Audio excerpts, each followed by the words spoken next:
Hello everyone, we are just passing the mid-year point here. I'm filming this in the first week of July. Hopefully it reaches you not too far from now. That just meaning I hope I get to editing and posting this video soon. Welcome whenever you're watching. So this mid-year point, I'm sure it's not just me, but it does have me reflecting on the first half of the year and thinking about and planning for the second half of the year. One of the practices I've started a few years ago was to do a yearly spread at the beginning of every year. I don't do this for prediction, but I do it for positive vibes and so that I can start the new year with a good energy. I sometimes tend to get bogged down on the not so great stuff and my depression gets the better of me. So the yearly reading is really just for me to look at the cards and see all the good in them, all the good that can possibly come to happen. It distracts me from some things that might need distracting, and then I can enter the new year with more energy than I had before. At the end of every quarter, I do like to go back and reflect on that quarter's readings. Here I have the journal where I store the readings, and it's nothing fancy. I just write down, I'm gonna move the fire.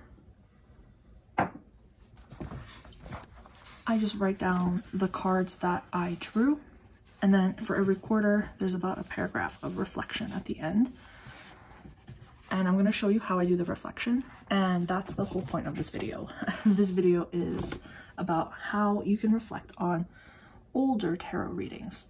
I do apologize, I normally like to use decks for this segment that are easy to get and in mass market, but in my case, for my year ahead spread, I always use the Light Grays Art Lab Cosmos Tarot and Oracle. And because of the Oracle cards, it was not possible for me to swap this deck up for a different deck. So I do apologize. They did run a second printing of this. I don't know if it's still available. But if it interests you, you can definitely check it out.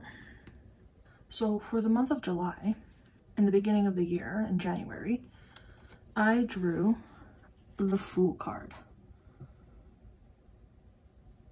In this deck, it also gives you a constellation that I largely ignore, especially in the year ahead spread. It's too much information.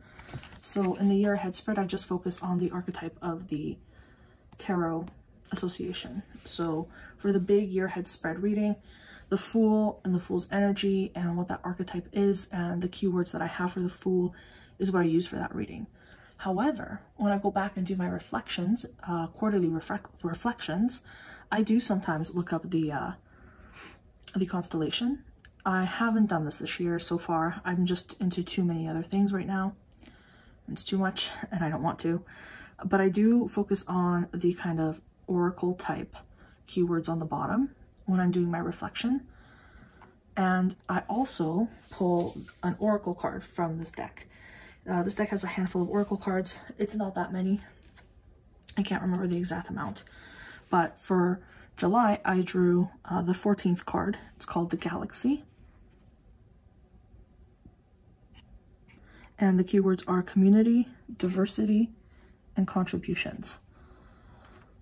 So when I'm reflecting on this quarter of the year, normally I would do it at the end, but I wanted to film the video mid-year because I know a lot of us like to check in and reevaluate some things after the first half of the year is done. So hence I'm filming it now. But normally there would be two other cards to go along with these ones. And what I like to do is read the oracle card meanings on both and see how they connect or how the energy from the archetype of the Fool differs from the energy in this Galaxy Oracle card. How aspects of my own life might have changed from this to this, if that makes sense. So these are the cards that I had pulled out for this month. And if we look at them, the Fool is about being curious and new beginnings and adventure. And then the Galaxy teaches us about community and diversity and contributions. So what I'm seeing is maybe there's a bit of a shift from being that Fool archetype of going out on your own to maybe something a little more stable, of not going out on your own, maybe having some support with you, or perhaps instead of just going off onto your own, coming into a community and starting a new adventure that way. And you don't have to do this for your year ahead readings like I do. It could be literally any reading, even if you just pull a card a day. If it's your, you know, if this was your card of the day, maybe at the end of the day you want to pull another card and just kind of reflect on the changes that happen throughout the day, of the shift of energies here that's happening between the two cards.